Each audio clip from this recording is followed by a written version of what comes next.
What's up, kids? Welcome to Wrestler Geeks. I'm your host, Justin Shaw. And I am the fox that rocks, Black Fox. Alright, so today's episode of Wrestler Geeks, we are going to cover NXT Takeover Brooklyn 4, which occurred on August 18th, 2018. I would like to start off the first match with Mustache Mountain, Tyler Bate and Trent Seven versus Undisputed Era's Roderick Strong and Kyle O'Reilly for the NXT Tag Championships. You know, I went there recently and, it was crazy. You went there? Yeah, I was there, man. I was there on the nosebleed section in between there, watching the matches, and you gotta go one day, man. It was just an incredible feeling. You can't beat it when you're actually there. And I gotta give credit to Trent Seven and Tyler Bate. The whole crowd was yelling British Strong style and like Mustache Mountain. They were, or my personal favorite, Fight Forever. They went at it. I actually thought this was a good match because, to me, this match was categorized as a striking match because in this match there was a lot of forearm strikes, a lot of lariats. I mean, it was crazy. Like, yeah, you might say I had to call this the British Strong Style tag match. Yeah, there were parts in there where I really like. Honestly, there was like the part where basically Trent Seven almost threw in the towel to save Tyler Bate. I was like thinking, oh man, that would suck if that happened again. I was like, don't do it. Don't do it. I think they could have won the match if Trent Seven wasn't injured. Yeah, possibility. Yeah, it was a possibility, but I'm not even gonna lie. Like, I'll say it. I can honestly say, even though I wanted Tyler Bate and Trent Seven to win, Undisputed actually earned that win. Like, they were switching in tags. They were basically going in, striking, maneuvering. Like, the ring psychology was incredible with that. It sucks, but, hey, at least we know we're going to get War Raiders versus Undisputed Era. Yeah, that's especially gonna be after cool. that ending. That's going to be cool. It's going to be Team ROH versus Team ROH. Exactly.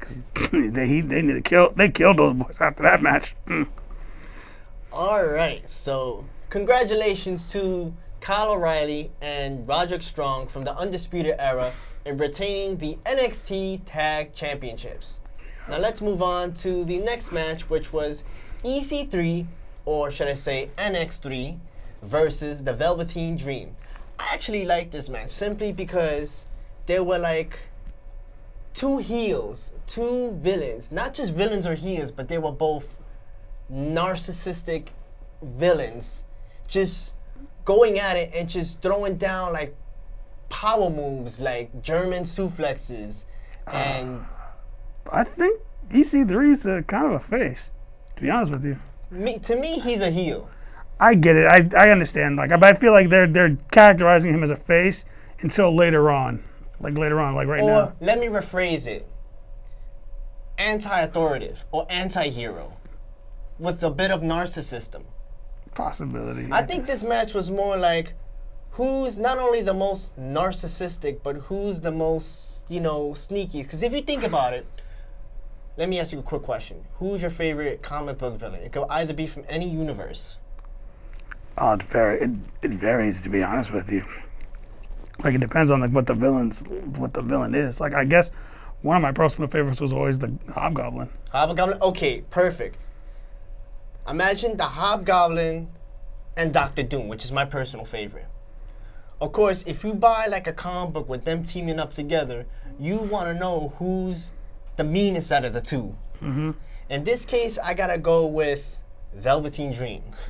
Yeah, like, for me, I'm not even going to lie to you. When I first saw this match, I honestly instantly thought, because EC3 is so, like, fresh and so, like, new, I didn't think they were going to give it to Velveteen. I legitimately thought Velveteen was going to take another L like he's been doing recently, like with Ricochet and who else was it? And with Alistair. Like, I honestly thought after those two bouts, he was going to get another one. But to my surprise, he pulled off a victory I wasn't even expecting. I was like, okay, good for you. What I don't understand about EC3 is what's his slogan? He trying to be like the top 1%? Is it percent over a number over 100? I don't think it's like that. What is he, like 1% milk? I mean, hey. I'd rather be 100%, top 100% than top 1%. I'm sorry. You know, I don't want to be compared to, you know, what is EC3 trying to do? Compare 3%. himself to like 1% milk or? Like 3% body fat, you know? I don't know. But I kind of felt bad for EC3 in the match because Velveteen Dream put EC3 on a Death Valley driver on the edge of the ring, and then he actually did the Purple Rainmaker. Yeah. I thought his neck was going to be broken after that. Nah, EC3's gone he's gone through worse in TNA. He'll be fine. Like, I'm not even gonna lie, you know. Congrats to the Velveteen Dream. He earned that. He Yes. definitely earned that win, though. You can't lie, because you also got to remember as well. Despite the fact of what many people may think, Velveteen Dream, especially from where he came from, Yes. because this is basically somebody, like, their stories are interesting in the point of the fact of where they came from. You have somebody who came from when NXT was in its experimental stage, if you want to go, left and then came back fresher than ever, came back with a new identity, different from what he had before, and like definitely a lot more entertaining. Whereas, you know, Velveteen Dream, he came from another experiment they had with Tough Enough, and think about it, he didn't even win. He wasn't Tough Enough. Yeah, he didn't even win, but he managed to come back with this suave, prince-like identity that, you know, using his pure athleticism, he managed to actually showcase, you know, hey, he could do it. I'm not even gonna lie, my man's earned. I honestly am happy he earned the win because Velveteen Dream. Yeah, they weren't really, like, you weren't one to understand what they were gonna do with him. But at least he's got a win now, so at least he's going towards something. To me, EC3 will recover from this, because like they got plans for him. I know they got plans for him. I think so because I actually seen the post NXT episode of the post NXT Takeover Brooklyn 4, and I saw, you know, the promo that he did, and he said, I don't know if you've seen the episode, but he said in the interview, it's not over. Definitely. So let's see where EC3 is gonna go after his loss from Velveteen Dream. So let's move on. Next match. I'll let you take it away, Black Fox, sir. All right, then. This one was for the North American Championship, and this one was like one of my, you know, another match I actually really enjoyed was between the NXT North American Champion, Adam Cole, baby! Adam Cole, baby! Yeah. Shock the system. Versus my man, King Puma. Puma. Okay. Ricochet, formerly known as Prince Puma. I still call him King because you know what? Hey, I still call him. I call him King because you know what? He definitely, if anything, he's definitely gone from a prince to a king. Especially right now, especially what we're having right now in this match. Going in, you want to talk about this, or should I? I was gonna say, I think you call him King is because you've been playing too much Tekken. Oh, cute. Ha ha. Okay. Well, I'm just gonna say this one bit about this match. This match was awesome because to me, like I said, okay, the first match we talked about was characterized as British strong style. The second match, which we just talked about, was like two narcissistic villains going at each other with wrestling power moves. This one, to me, Adam Cole versus Ricochet, to me, this was like a lucha libre match. Think so? I thought it was more of a, if you will, Ricochet's. This is more about Ricochet basically saying he can rise to the challenge and proving that he is on the same level as Adam Cole. That's what it is, because if you really honestly look at it from like the whole thing, Adam Cole is definitely gonna be a future champion. Yes. WWE champion. That's my personally. I see that potential. I definitely see that potential, and if WWE does it correctly, he will be a phenomenal champion. Yes. But the whole thing was like a lot of people were wondering. Adam Cole versus AJ Styles. I would actually, I'd watch it. But a lot of people were wondering, like in this situation, we're all wondering, can Ricochet basically rise to the occasion? I have no doubt about that. If you watched any of the past matches he's had as Ricochet, as Prince Puma, he's definitely risen to the occasion. Prince Puma was from Lucha Underground. Yeah, but either way, the point of the matter is the fact that this was a match for him to show the fact that he hasn't really truly arrived. And you watch the Velveteen Dream match between him versus Ricochet. It was definitely a great match. Yes. This one was a good match because in a way, unlike the other match, which was about showman, which was like showing off who was the better person, this match was basically Adam Cole had to answer for everything Ricochet did.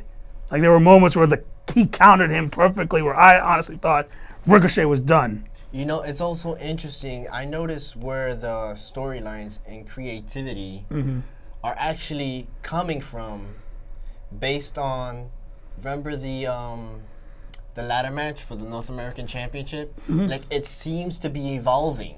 Yeah.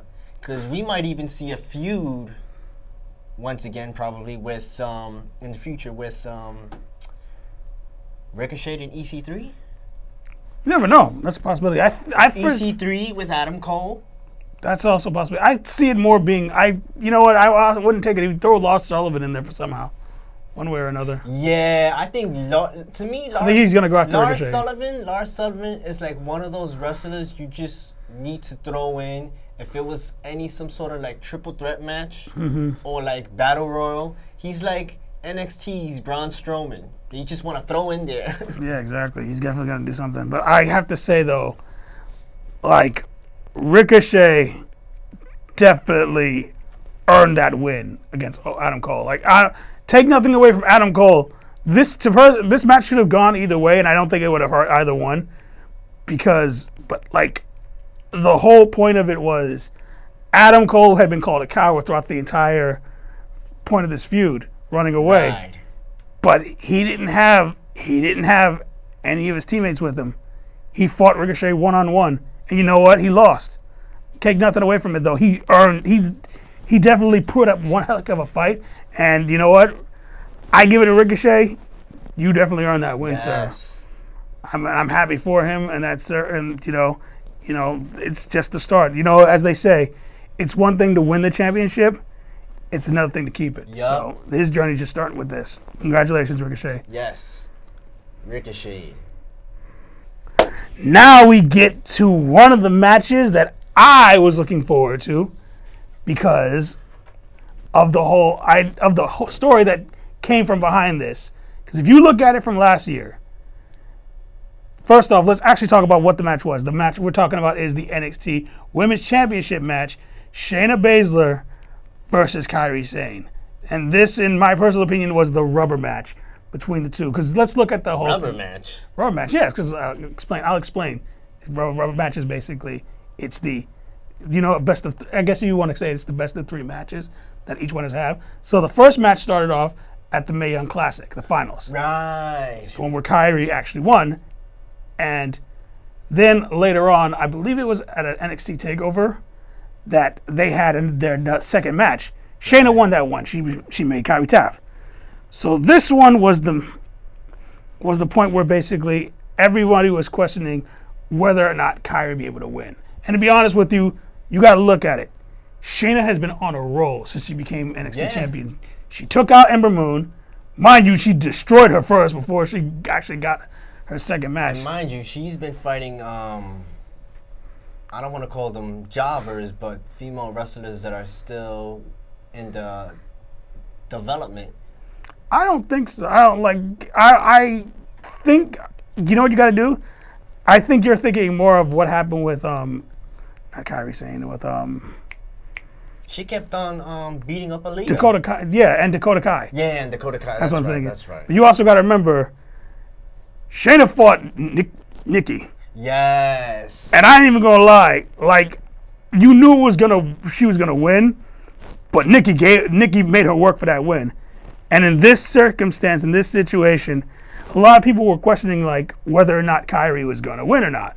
Because you honestly gotta give Shayna credit as a heel. I thought Kairi was going to lose this match because Shayna Baszler did that famous stomp on Kairi Sane's ankle. Shayna Baszler did the stomp on Kairi Sane's ankle, and I knew once her ankle was injured, she was gonna end up losing. Yeah. And I'm not even gonna lie, like when she kicked out of the insane elbow, I was thinking, oh, okay, yeah, this is gonna be the finish. This is it. You know, I'm like in the stands. I'm like, you know what?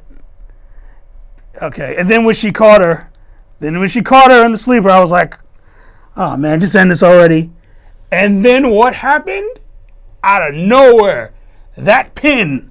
I ain't even gonna lie, that pin right there. That's when she did that counter pin and won the match, right? Yeah, exactly. That counter pin was on point, and my friend, if they had only seen my face when I jumped up in the stands when she got that 3.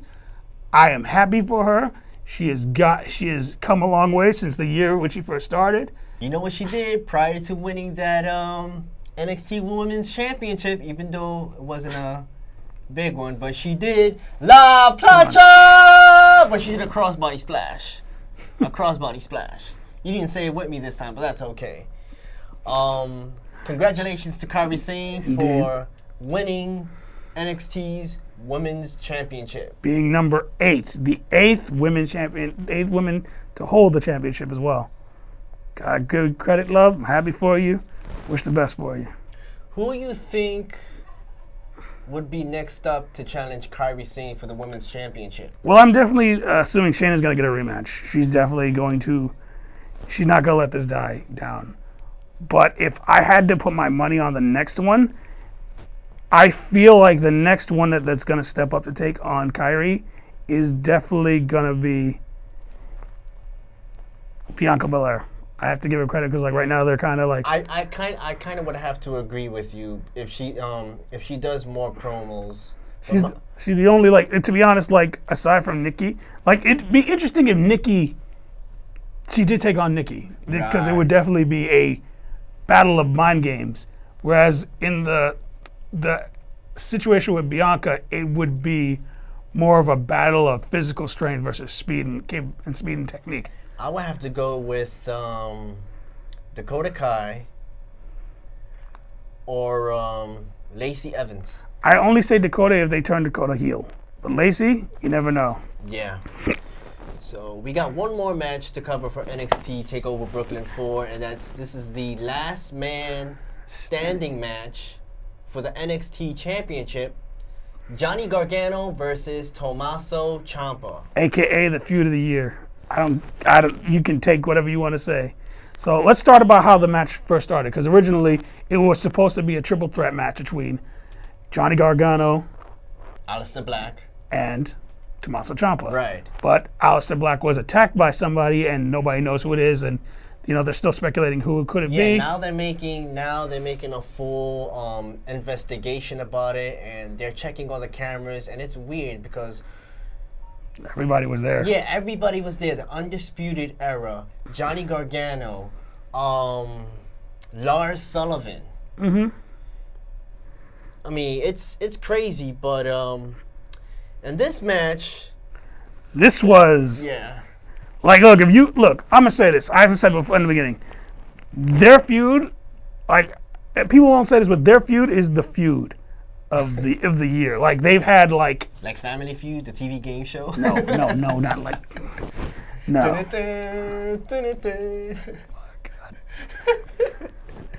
No, but like I think you have to remember their first match, that unsanctioned match. They basically nearly destroyed each other. Then they had the street fight, which was, they topped that. That street fight topped anything they could do. And this one was like, out of the three, I gotta say it was definitely one of the most physical out of the two. Like they definitely were. There were counters. They showed the fact that they knew each other so well throughout that entire fight. Your opinion? This feud between Johnny Gargano and Tommaso Ciampa, how should I say this? I was looking forward to it, but it just seemed like it's getting played out, especially since Johnny Gargano keeps losing against Tommaso Ciampa. I think the only way this feud could end is if Johnny Gargano stays in NXT while Tommaso Ciampa, well, first Tommaso Ciampa has to lose the belt. But let's just say if they have one more match for the belt, Johnny Gargano and Tommaso Ciampa, Johnny Gargano would stay in NXT, and Tommaso Ciampa gets moved to the main roster. My pick, Raw. I think that's the only way the feud would end. I would disagree. See, the whole thing about the feud was, my personal opinion, I think it was actually supposed to stretch out into something a little different. Like, my personal opinion was... What, with Johnny Gargano running himself through all the equipment, which made him lose the match? Well, that definitely was something that happened, but I think my opinion on what... I'm just thinking of it from what WWE was trying to do. They were trying to basically... They had the first... You can tell the first two matches were supposed to be, in a way, about Gargano... the first match was supposed to be Gargano getting the win. Okay. And then there was the match between them, the street fight, that Ciampa won. Now, I think that what was supposed to happen in this situation was... Like another rubber match? No, it was supposed to be the triple threat match. I think what was supposed to happen, and this is before... Because remember, they also said Aleister was injured as well. Okay. So I think what was supposed to happen was Aleister and Johnny were basically going to butt heads repeatedly. Okay. And Tommaso was supposed to get the victory over them, culminating to these two having a feud, to which eventually Johnny was going to actually be victorious. Like it would come down to them having another match to see who would take on Tommaso Ciampa, or even it come to a point where Aleister would get his rematch, but he would still lose. And then later on, the last man standing match was supposed to be the culmination of the feud. Okay. Like in essence, that would have made sense. Yeah, but unfortunately, in the end, Black got injured, so it kind of forced WWE's hand. Because I honestly, I really personally believe this would have been a good opportunity for Johnny to win, but at the same time, it would have hurt Ciampa as a champion. Because the whole point of him actually, it wouldn't make sense for him to have the belt for just 1 month. Like even CN got a win over before he lost it to Aleister.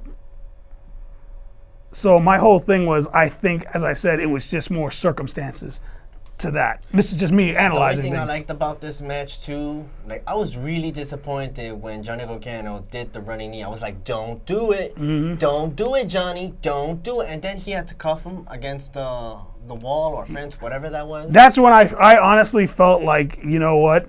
That was a mistake he made, because that's the same thing that cost him the match before. Him cuffing him to the thing, because in the end it was used against him.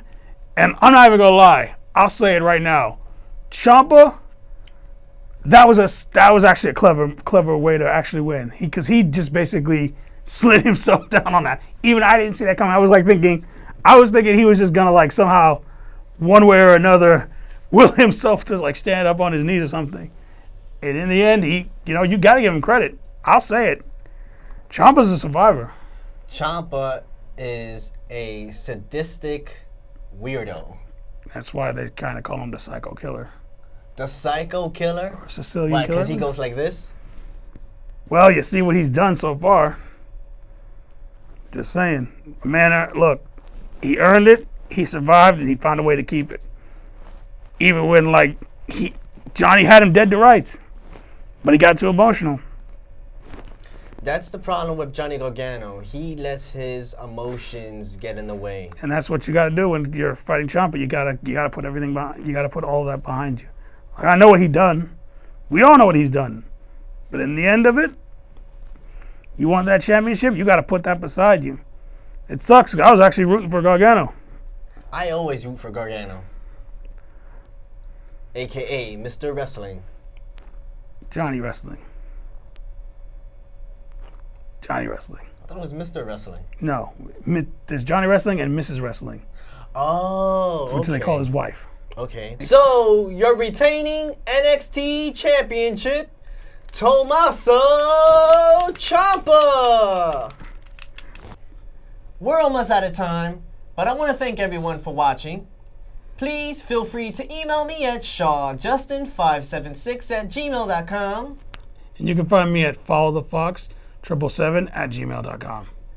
Once again, this is Wrestler Geeks. Have fun, be safe, and don't get into any fights. We'll see you next time.